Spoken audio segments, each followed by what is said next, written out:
आज हम लोग टाइम एंड टेंस चैप्टर पे काम करेंगे। मेरे हाथ में एक बुक है और आपके पास भी बुक है, इसलिए बुक को लेकर के बैठिए।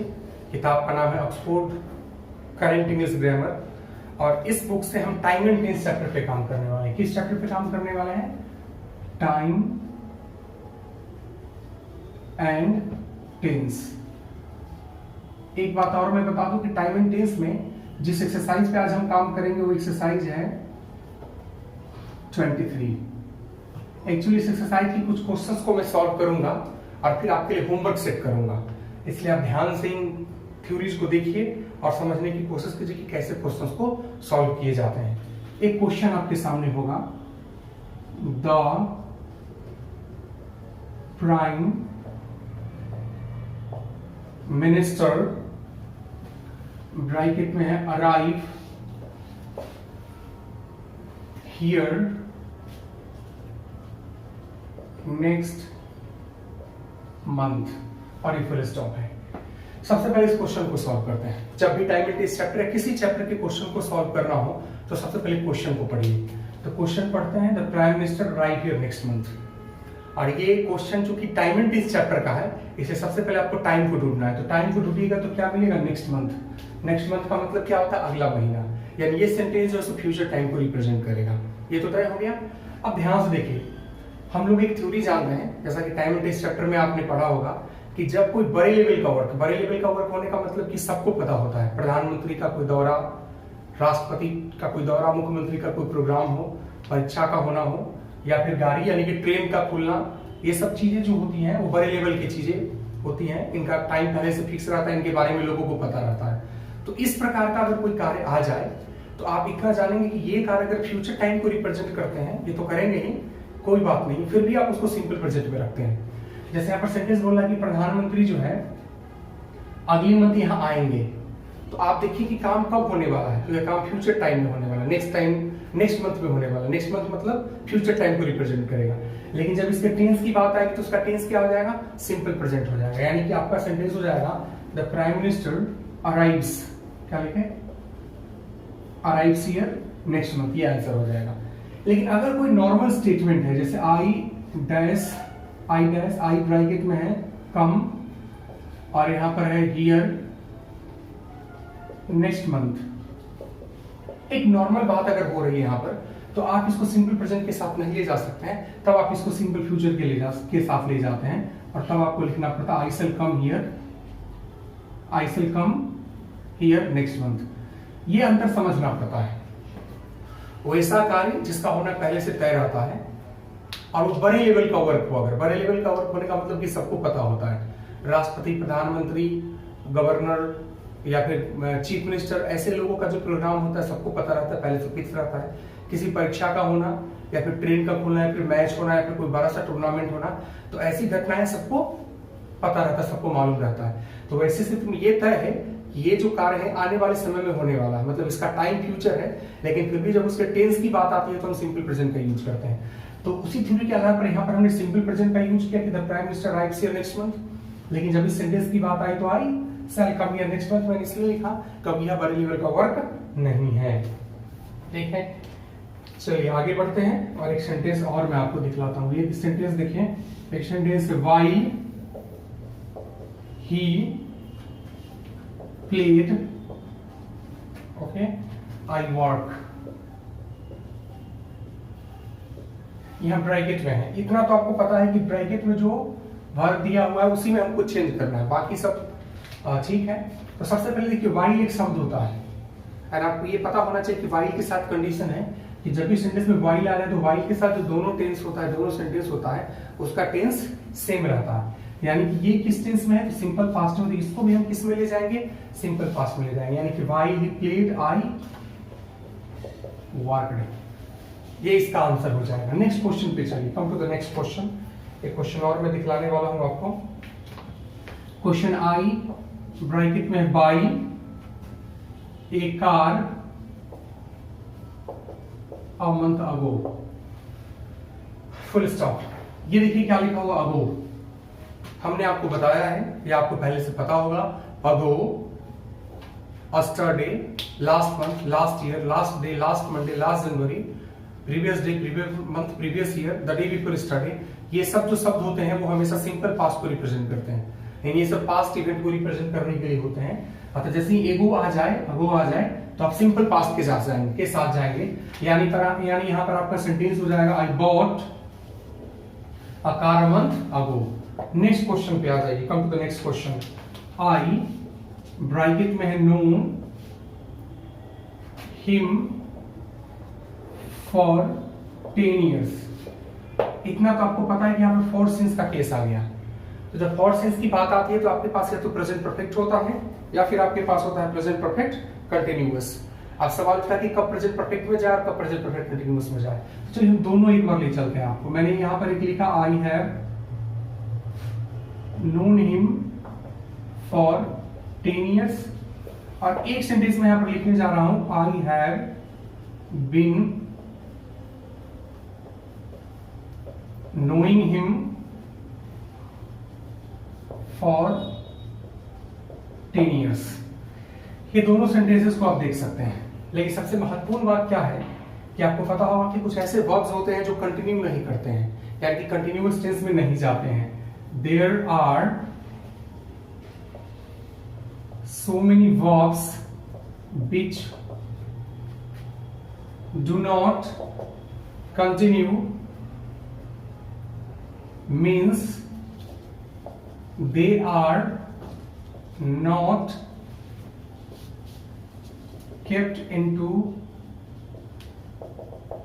continuous tense, यानी इनको कंटिन्यूअस टेंस में आप नहीं ले जा सकते हैं। तो कहने का मतलब है कि I have been knowing him for 10 years जो है, तो नो उस कैटेगरी का वर्ब है जो कंटिन्यू नहीं करता है।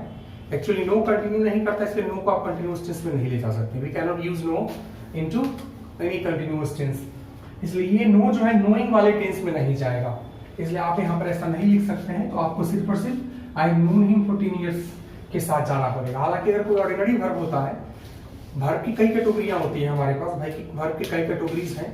कुछ ऐसे वर्ब्स होते हैं जो कंटिन्यू हो सकते हैं, कंटिन्यू नहीं भी हो सकते हैं, लेकिन कुछ ऐसे वर्ब्स हैं जो कंटिन्यू नहीं होते हैं। कुछ वर्ब्स हैं जो कंटिन्यू हो भी सकते हैं और कंटिन्यू नहीं भी हो सकते हैं, लेकिन कुछ ऐसे वर्ब्स हैं जो कंटिन्यू नहीं हो सकते हैं। जो वर्ब्स कंटिन्यू नहीं हो सकते हैं उनके बारे में कॉमन थ्योरी है कि हम उसको कंटिन्यूअस टेंस में नहीं ले जा सकते, इसलिए आप इसको कंटिन्यूअस टेंस में नहीं ले जा सकते हैं। यानी I have been knowing him for 10 years नहीं लिख सकते, इसलिए स्टेटमेंट लिखना पड़ेगा I have known him for 10 years। ठीक है, तो आपको देखना पड़ेगा। आप देखिए, समझने की कोशिश कीजिए कि क्वेश्चन को कैसे सॉल्व किया जा रहा है। क्वेश्चन को सॉल्व करना इजी होता है। Time and tense is an important chapter and if you have no idea regarding this chapter, I think so that you have to face a lot of troubles. So that's why everyone has to be expert in this chapter if you want to have a good knowledge of the language English. अगर अंग्रेजी भाषा की अच्छी ज्ञान आप चाहते हैं तो आपको टाइम एंड टेंस चैप्टर में एक्सपर्ट होना पड़ता है, ये ध्यान में रखिएगा। ठीक है, नेक्स्ट क्वेश्चन की तरफ आपको हम ले चलते हैं। एक क्वेश्चन है आपके सामने, आई ब्रैकेट में बी और फिर है बॉर्न, उसके बाद है इन लंदन। It's okay. अब इसको देखना है। अब सबसे महत्वपूर्ण बात है कि जो भी चेंज करना है आपको वर्ब में चेंज करना है। तो बी जो है इसके कई फॉर्म होते हैं। बी के फॉर्म की बात जब करते हैं तो बी के 5 फॉर्म होते हैं। इसका फर्स्ट फॉर्म बी होता है, सेकेंड फॉर्म इसका वाज वेयर होता है, थर्ड फॉर्म इसका बीन होता है, फोर्थ फॉर्म इसका बीइंग है और फिफ्थ फॉर्म क्या है,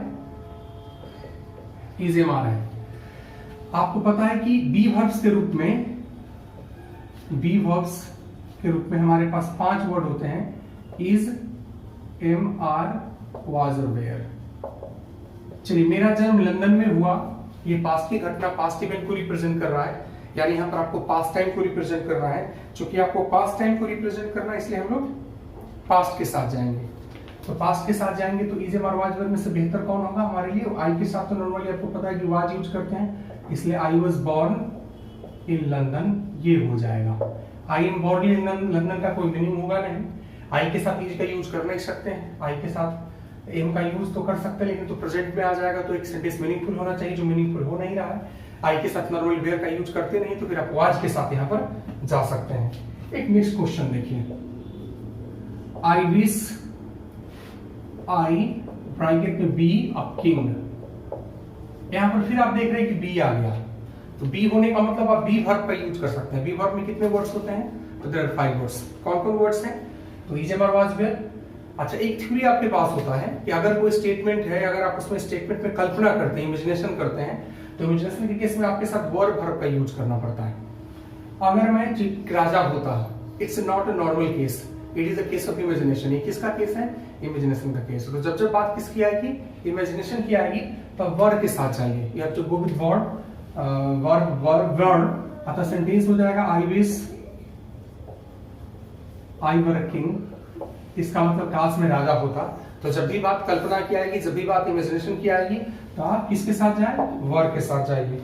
next question, if I were a king, okay, I bracket में डू और दैट। अब देखिए सबसे महत्वपूर्ण बात, ये सेंटेंस दो क्लाउज में है। There are 2 clauses here. If I were a king I would do that, sorry I do that. ये फर्स्ट क्लाउज है और सेकंड क्लाउज है। एक थ्योरी आपको पता होगा कि अगर इफ सेंटेंस का फर्स्ट क्लाउज पास्ट में है, तो ये मैंडेटरी है कि सेकंड क्लाउज भी पास्ट में होगा, ये तो तय है। दूसरा महत्वपूर्ण चीज कि अगर सेकंड सेंटेंस का फर्स्ट क्लाउज अगर इमेजिनरी है, तो नेक्स्ट क्लाउज में आप जो मॉडल यूज करते हो वो वुड होता है। ये फिक्स है, इट्स फिक्स। तो जैसे ही हमारा सेंटेंस है if I were a king I do that, उस डू दैट को आप किसमें तब्दील कर देंगे? Would do that. जैसे वुड डू लिखेंगे कि आपका सेंटेंस कंप्लीट हो जाएगा। If I were a king I would do that. It's okay. Next question पे आइए, come to the next question. I don't mind bracket में he's come और late। ये देखिए हिज को पहचानिए, हिज के बाद ये वर्ब जो है कम आ रहा है। तो हिज किस कैटेगरी से आता है? आप याद कीजिए, हिज पॉजिटिव एडजेक्टिव की कैटेगरी से आता है। My, his, her, our, your, their, ये सब क्या होते हैं? पॉजिटिव एडजेक्टिव्स होते हैं। और पॉजिटिव एडजेक्टिव्स की क्वालिटी है, positive adjectives have their own qualities. Positive adjective का क्वालिटी क्या है कि ppositive एडजेक्टिव अगर वर्ब की बात आती है, अगर वर्ब को मॉडिफाई कराना हो पॉजिटिव एडजेक्टिव के साथ, तो आप जेरंड के साथ जाते हैं। किसके साथ जाते हैं? तो आप लिख सकते हैं positive adjectives normally modify gerund. आप ऐसा लिख सकते हैं कि पॉजिटिव एडजेक्टिव सामान्यतः किसको मॉडिफाई करता है? जेरंड को। अच्छा, जेरंड बोले तो वर्ब के फोर्थ फॉर्म को जेरंड बोलते हैं। जैसे कोई शब्द है कम, तो उसका जेरंड क्या हो जाता है? कमिंग। अगर कोई शब्द प्ले, तो उसका जेरंड क्या हो जाएगा? प्लेइंग। यानी जब इस स्टेटमेंट की बारी आएगी, तो I don't mind his come late है, तो इस कम जो ब्रैकेट में है इसको आपको चेंज करना पड़ेगा और कम के जेरंड फॉर्म पे यहाँ पर यूज करना है। सवाल उठेगा कि जेरंड फॉर्म का यूज क्यों करें? तो जेरंड फॉर्म का यूज इसलिए करेंगे कि ये क्या है? What is this? It's a possessive adjective and for your kind information I want to tell you that possessive adjective always modifies gerund, so gerund will be used here. Come to the next question. Next question पे आते हैं। he talks as if he bracket में be a king. It's okay. अब इसे B में change करना है। एक बात होता है कि ये स्टेटमेंट जब आप ध्यान से देखेंगे तो आपको लगेगा ये इमेजिनरी स्टेटमेंट है। इमेजिनरी स्टेटमेंट कहने का मतलब कि स्टेटमेंट में इमेजिन किया जा रहा है। तो as far as the case of an imaginary sentence is concern, I want to inform you that we have to go through verb, where verb, हमको where verb के साथ जाना पड़ता है। यानी कि he talks as if he were a king, वो बात करता है जैसे मानो कि वो क्या हो? राजा हो। तो एक्चुअली यहाँ पर जब इस स्टेटमेंट की बात करेंगे तो स्टेटमेंट क्या शो कर रहा है? तो स्टेटमेंट यहाँ पर शो कर रहा है कि यह इमेजिनरी केस का मैटर है। तो आप यहाँ पर वाज के साथ नहीं जा सकते, इच के साथ नहीं जा सकते, किसके साथ जाएंगे? वर्ब के साथ जाएंगे। तो सेंटेंस होता है he talks as if he were a king। Time and tense chapter चल रहा है, बड़ा इंपॉर्टेंट चैप्टर है। जितने ज्यादा क्वेश्चंस आप सॉल्व करेंगे टाइम एंड टेंस के, उतने बेहतर होते हैं, आपका कंसेप्ट उतना क्लियर होता चला जाएगा। ठीक है, चलिए नेक्स्ट क्वेश्चन पे चलते हैं। Come to the next question. Next question कुछ इस प्रकार है। It is time, it's okay, we bracket में स्टार्ट प्लेइंग, फुल स्टॉप। आपको पता है इट इज टाइम अगर आ जाए तो नेक्स्ट जो क्लाउज आता है इट इज टाइम के साथ जो क्लाउज आता है नेक्स्ट, उसको सिंपल पास्ट में मॉडिफाई कराया जाता है। यानी कि यहाँ पर इट इज टाइम आ गया। दूसरी बात, इट इज टाइम की बजाय इट इज हाई टाइम आ जाए या व्हाट इज टाइम आ जाए, उससे कोई फर्क नहीं पड़ता है, थ्योरी सेम रहता है। तो ये जो पार्ट है नेक्स्ट पार्ट जो है, ये पार्ट पास्ट में चला जाता है। यानी it is time we started playing हो जाएगा। यहाँ पर स्टार्ट को किस में चेंज करना है, स्टार्टेड में। जैसे स्टार्ट को स्टार्टेड में चेंज कीजिएगा कि सेंटेंस आपका सही हो जाएगा। क्वेश्चन नंबर 12 सेम पैटर्न पर है, कोई फर्क नहीं पड़ता, आप उसी प्रकार से उसको बनाएंगे। अब हम डायरेक्ट क्वेश्चन नंबर 13 पे आपको ले चलते हैं। Come to the question number 13। I am fond of, bracket में टेक है और फिर लिखा हुआ है कॉफी। बड़ा इंपॉर्टेंट है थ्योरी, इस बात को ध्यान से देखिए। सबसे महत्वपूर्ण बात कि प्रीपोजिशन के बारे में आपको बचपन से पता होगा, थोड़ा कम या ज्यादा हर लोग प्रीपोजिशन को देखते हैं, पढ़ते हैं, तो प्रीपोजिशन के बारे में जान लीजिए। जैसे ये तो जानते हैं कि ऑफ, इन, इनटू, बिटवीन, ऐसे जो शब्द होते हैं प्रीपोजिशन के कैटेगरी में आते हैं। वर्ड्स के कैटेगरी जब होते हैं तो इन शब्दों को प्रीपोजिशन की कैटेगरी में रखा गया है। और प्रीपोजिशन की क्वालिटी है, सवाल उठता है प्रीपोजिशन की क्या क्वालिटी है, तो प्रीपोजिशन की क्वालिटी क्या है कि प्रीपोजिशन हमेशा जेरंड को मॉडिफाई करता है। जेरंड बोले तो बिफोर, इस बात को हम लिख भी देते हैं यहाँ पर। प्रीपोजिशंस ऑलवेज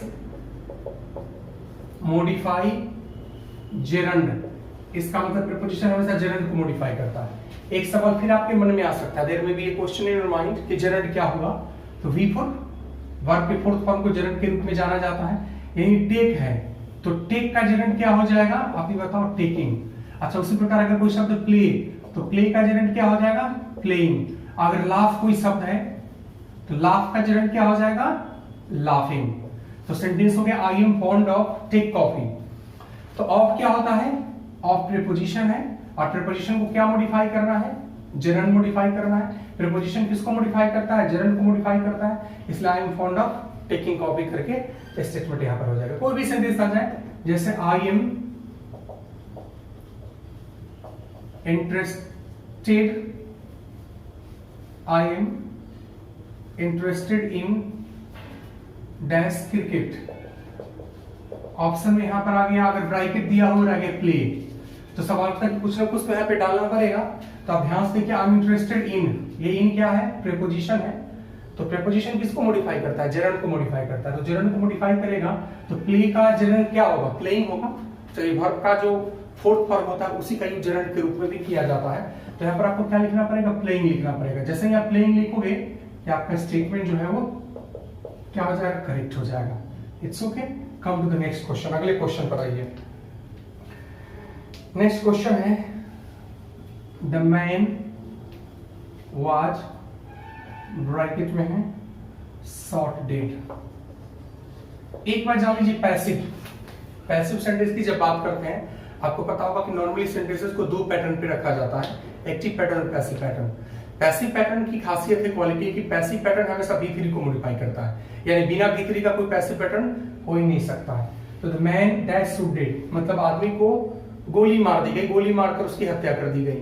तो ये तो पैसिव पैटर्न है, जो कि सेंटेंस का सब्जेक्ट जो मैन है, गोली मारकर के हत्या करने में इस व्यक्ति का कोई हाथ नहीं है, मतलब ये एक्टिव नहीं है, किसी दूसरे के द्वारा इस घटना को अंजाम दिया गया है, जो सेंटेंस के सब्जेक्ट के रूप में अभी मॉडिफाई नहीं कर रहा है। तो पैसिव में चला जाएगा। पैसिव में चला जाएगा तो V3 चाहिए। तो आपको पता है कि सूट का V3 जब लिखेंगे तो सूट शॉर्ट हो जाता है, SHOT, आपका सेंटेंस सही हो जाएगा। नेक्स्ट क्वेश्चन, क्वेश्चन नंबर 15 पे आ जाइए।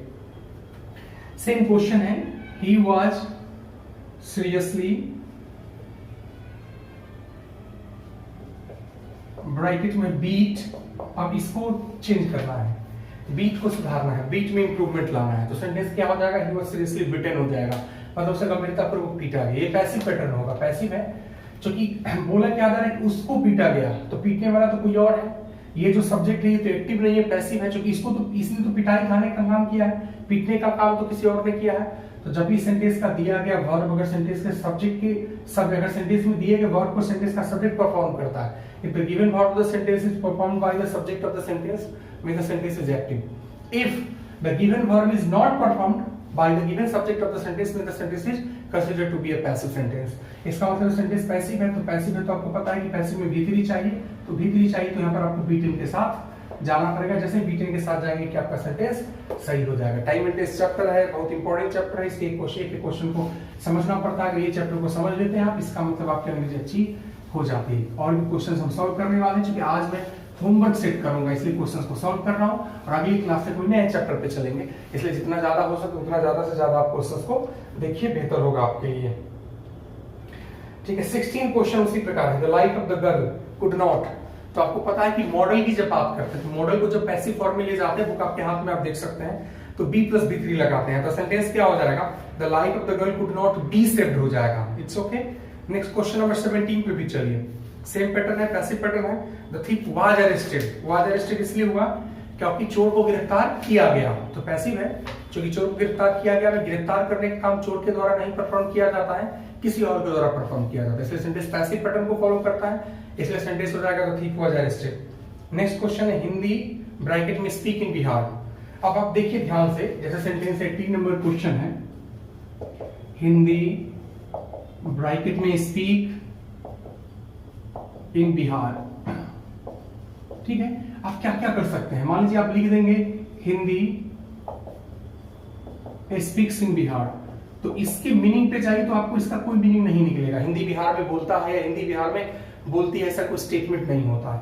सो it is not possible to write like this, आप ऐसा नहीं लिख सकते हैं। Do you know what we have to be written, यहां लिखना पड़ेगा Hindi is spoken in Bihar, ये पैसिव पैटर्न हो गया और इसका मतलब होगा कि हिंदी बिहार में बोली जाती है। अब जाके सेंटेंस आपका सही हुआ। तो देखना पड़ेगा कि कहां पर एक्टिव पैटर्न को फॉलो करना और कहां पर पैसिव पैटर्न को फॉलो करना है। Next question, next question, he told me that he bracket में go home, ऐसा सेंटेंस है। सबसे महत्वपूर्ण बात क्या है कि he told me, ये कौन टेंस है, ये पास्ट टेंस है, तो पीछे पास्ट है तो आगे पास्ट होगा। अगर सेंटेंस का क्लाउज फर्स्ट क्लाउज अगर पास्ट में आ जाए तो सेकंड क्लाउज को भी किस में आना है, पास्ट में आना है। तो आप यहाँ पर he told me that, आप चाहेंगे तो पास्ट में ले जा सकते हैं, was going करके भी लिख सकते हैं, उससे कोई दिक्कत नहीं है। was going home लिख दीजिए, went home लिख दीजिए, लिख सकते हैं, लेकिन ये बात ध्यान में रखना है कि इधर पास्ट है तो आगे भी क्या होना चाहिए, पास्ट होना चाहिए, ये बड़ा इंपॉर्टेंट चीज है। Next question 20 number, same pattern है, 20 नंबर भी क्या है, सेम पैटर्न है। क्वेश्चन है he asked me what my name bracket में बी होने का मतलब इज और वाज वेयर, ये तो आपको पता है। बी जो है, बी वर्ब जो है इज और वाज वेयर का रिप्रेजेंटेटिव होता है। तो सबसे बड़ी बात है ही आस्क्ड मी, कौन टेंस है, पास्ट टेंस है, तो पास्ट टेंस अगर फर्स्ट क्लाउज पास्ट में है तो नेक्स्ट क्लाउज भी पास्ट में जाएगा। यहाँ पर आपके पास ऑप्शन में इज और वाज वेयर आ जाता है, तो स्वाभाविक है कि फर्स्ट क्लाउज पास्ट में तो नेक्स्ट क्लाउज भी पास्ट में जाएगा, वाज या वेयर में से कोई भी आएगा। एक्चुअली यहाँ पर माय नेम है, तो माय नेम क्या होता है, सिंगुलर है, तो सिंगुलर तो इसलिए वाज के साथ आपको जाना पड़ेगा। नेक्स्ट क्वेश्चन आप देख सकते हैं, she told me that she can do the work. आपको पता है कि फर्स्ट क्लाउज पास्ट में है तो नेक्स्ट क्लाउज भी पास्ट में होगा, तो कैन का पास्ट कुड हो जाता है। Next question, he speaks as one who, कल्पना हो रहा है, इमेजिनेशन हो रहा है। इमेजिनेशन के केस में एक बात और ध्यान रखना है कि सेंटेंस को पास्ट की तरफ मोड़ते हैं, तो पास्ट की तरफ मोड़ेंगे तो नो का पास्ट फॉर्म क्या हो जाएगा, न्यू के साथ आपको जाना पड़ेगा। Next question, he would succeed if ही, अब ध्यान से देखिए पास्ट का कॉम्बिनेशन है, तो एक क्लाउज अगर पास्ट में है तो दूसरा क्लाउज भी पास्ट में ही होता है, तो he would succeed if he tried, past tense में आप जाइए। माय फादर, नेक्स्ट क्वेश्चन देखिए थोड़ा सा ये चेंज है, 24 पर हम आ गए यहाँ पर, माई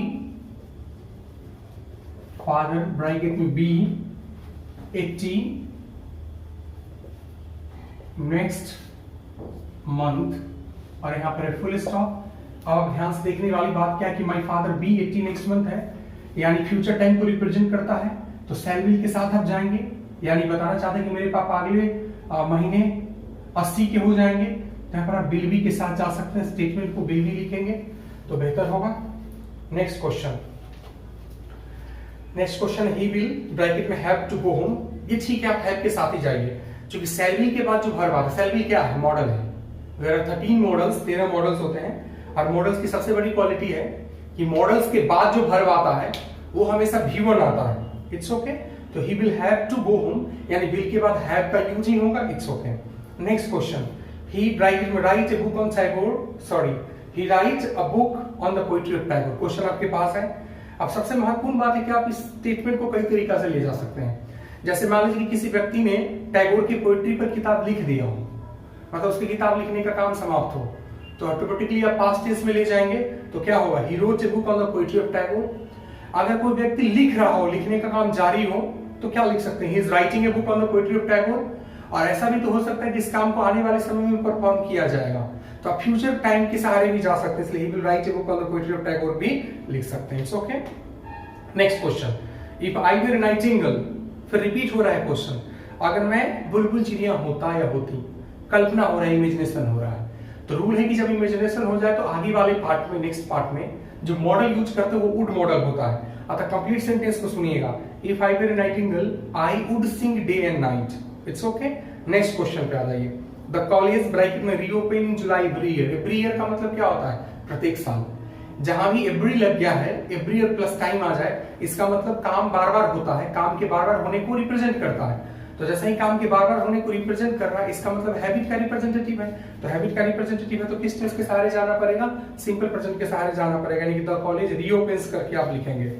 नेक्स्ट है, ही thought of do my work. Thought of है, थॉट के बाद क्या आ गया? ऑफ। ऑफ क्या है? प्रीपोजिशन। प्रीपोजिशन किसको मॉडिफाई करता है? जेरंड। जेरंड बोलते हैं तो वर्ब के फोर्थ फॉर्म की बारी आती है। तो डू का भी4 क्या होगा? डूइंग, यानी सेंटेंस हो जाएगा he thought of doing my work. Next question, C bracket में read books when her husband is away. ये हैबिट का मैटर है, जब उसका पति दूर होता है तो किताब पढ़ती है। It's a matter of habit. तो we know that in the case of habit we have to go through simple present, means the sentence will be here in simple present. So the correct verb will be reads. She reads books when her husband is away. Next, I bracket में finish the work just now. Just now के बारे में मैंने क्या बताया था कि just now normally present perfect को represent करता है। just now present perfect का representative होता है, यानी सेंटेंस को present perfect में रखेंगे। present perfect में रखने का मतलब subject plus has plus be3, यानी I have finished the work just now. Next question, Don't worry, I lend you the book you need.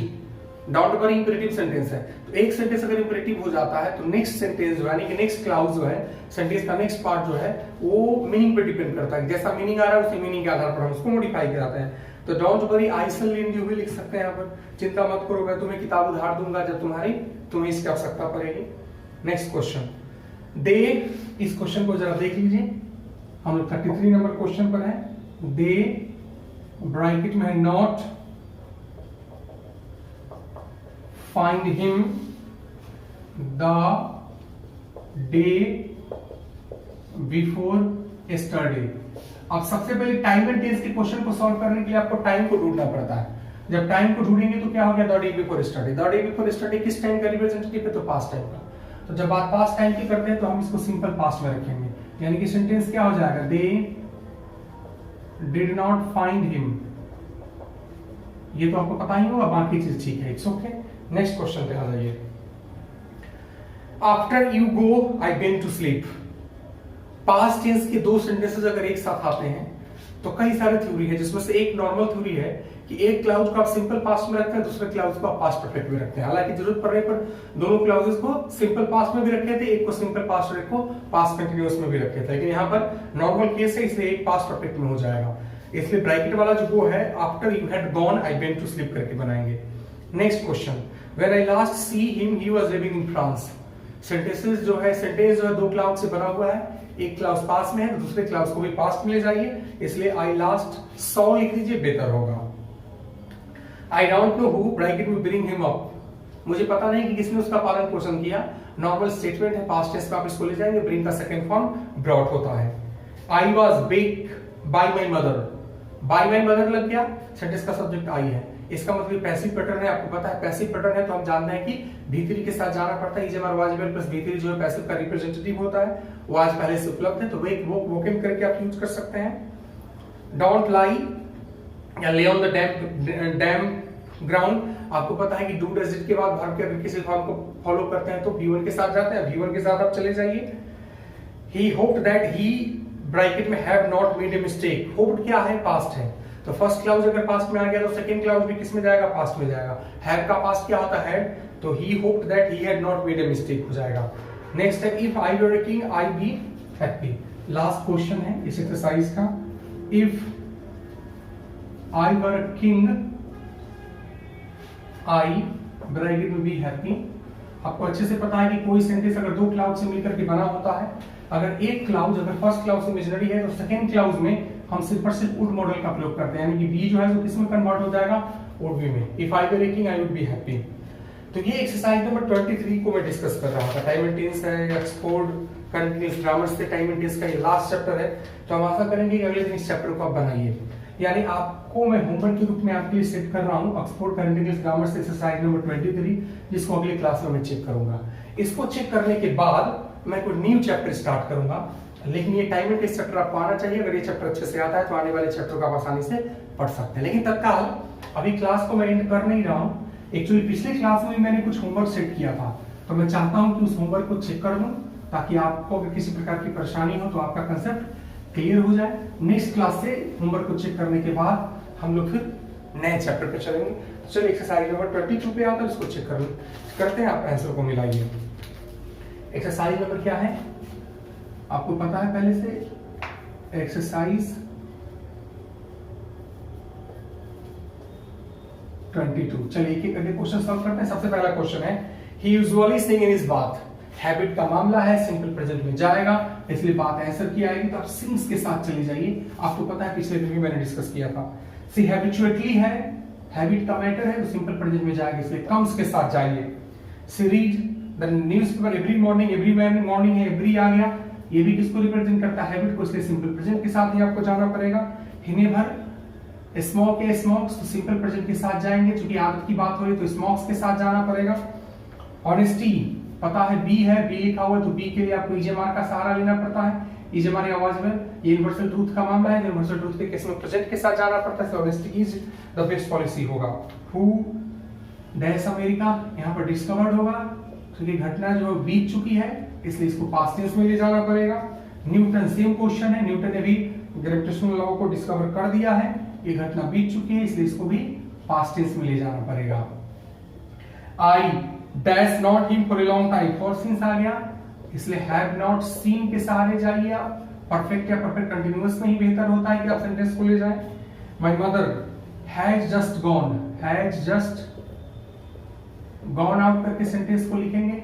ऐसा इसलिए क्योंकि हैज को हम लोग नॉर्मली किस में रखते हैं, प्रेजेंट परफेक्ट में रखते हैं। दूसरी बात, जस्ट जो है हमेशा मेन वर्ब से पहले लिखा जाता है।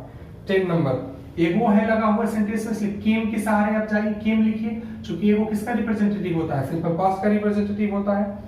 This boy has never seen होगा, हमने इस क्वेश्चन पर चर्चा किया था, क्योंकि समुद्र देखना जो है किसी व्यक्ति का हैबिट के रूप में नहीं हो सकता है। हालांकि आपको पता होगा कि आप नेवर को प्रेजेंट परफेक्ट और सिंपल प्रेजेंट में भी ले जा सकते हैं, लेकिन यहाँ पर आप सिंपल प्रेजेंट में नहीं ले जा सकते, क्योंकि समुद्र देखना हैबिट की बात नहीं है।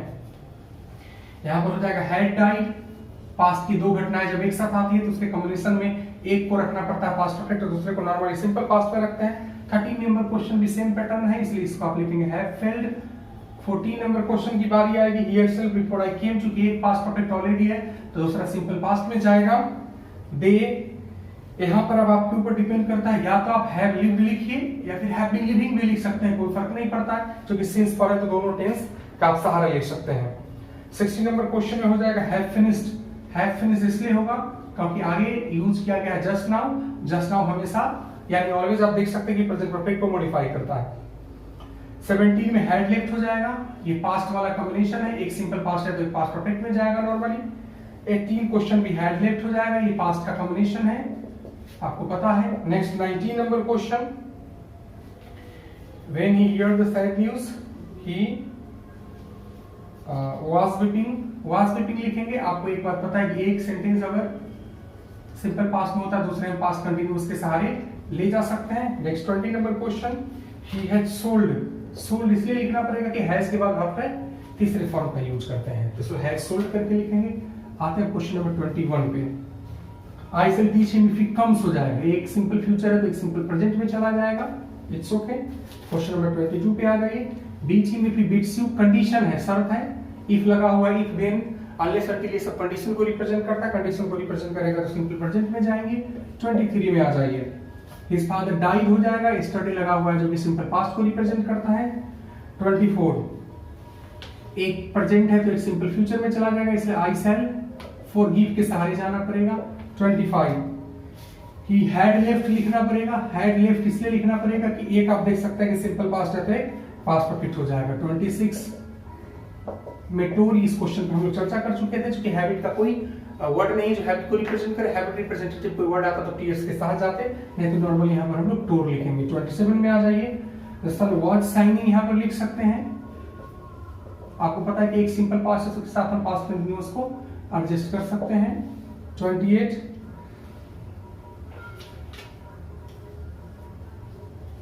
हैड स्लिप लिख सकते हैं, एक सिंपल पास्ट है तो पास्ट परफेक्ट में चला जाएगा। 29 I saw him when I was waiting लिख सकते हैं, कॉम्बिनेशन को मैच कराना होता है, एक सिंपल पास्ट है तो पास्ट कंटिन्यूअस में आप ले जा सकते हैं। 30 वाज ईटिंग हो जाएगा, एक सिंपल पास्ट है तो पास्ट कंटिन्यूअस में आप ले जा सकते हैं जैसा कि हमने पढ़ा है। द बेल रैंग हो जाएगा, पास्ट है तो दूसरा भी पास्ट में ही जाएगा। 32 वाज सिटिंग, कॉम्बिनेशन है पास्ट का, पिछले क्लास में मैंने थ्योरी को डील किया था। 33 was running. 34 I came in while he wrote. While के साथ कंडीशन है कि व्हाइल नॉर्मली दोनों जो क्लाउजेज होते हैं उसके टेंस को सेम टेंस ही रखता है। 35 में आ जाते हैं, व्हेन इट रेन्ड, और यहां पर आप कैरीड के सहारे में जा सकते हैं। 36 when the war began, past में आप जाइए, आगे पास्ट कंटिन्यूअस एक सिंपल पास्ट में जा सकते हैं। 37 वाज पीपिंग, वाज पीपिंग इसलिए कि एक आगे सिंपल पास्ट है तो एक पास्ट कंटिन्यूअस चला जाएगा। 38 ऑलरेडी है इसलिए हैज ऑलरेडी लेफ्ट आप लिख सकते हैं। 39 by next Monday he will have completed, will have completed, चूंकि आपको पता है कि बाई प्लस टाइम पीरियड अगर फिक्स होता है तो हम इसको फ्यूचर परफेक्ट में ले जाते हैं। और 40 है, लास्ट क्वेश्चन है, कि finish the work before you leave, तो विल हैव फिनिश लिखेंगे। विल हैव फिनिश इसलिए लिखना पड़ेगा कि एक सिंपल प्रेजेंट है तो एक आपको फ्यूचर में ले जाना पड़ता है। ये जो पिछले दिन मैंने एक्सरसाइज सेट किया था होमवर्क के रूप में उसका सॉल्यूशन है। तत्काल आज मैंने जो आपको होमवर्क के रूप में दिया वो एक्सरसाइज नंबर 23 है। तो इस प्रकार से टाइम एंड टेंस समाप्त होता है, यानी अगले क्लास से हम स्टार्ट करने वाले एक नया चैप्टर, उसके थ्योरी को शुरू से पढ़ेंगे और उसके क्वेश्चंस को सॉल्व करेंगे। इसलिए आप आने वाली क्लासेस को बड़े रेगुलरली और कंसिस्टेंट होकर के देखिएगा, जिससे कि आप आसानी से क्वेश्चन को सॉल्व कर सकते हैं। तो आज के लिए बस इतना ही, जो मैंने थ्योरी बताया उस थ्योरी के आधार पर आज एक्सरसाइज को सॉल्व कीजिए और जो पिछला एक्सरसाइज जो आपने बनाया था उसको चेक कीजिए। तो फिर मिलते हैं अगली क्लास में।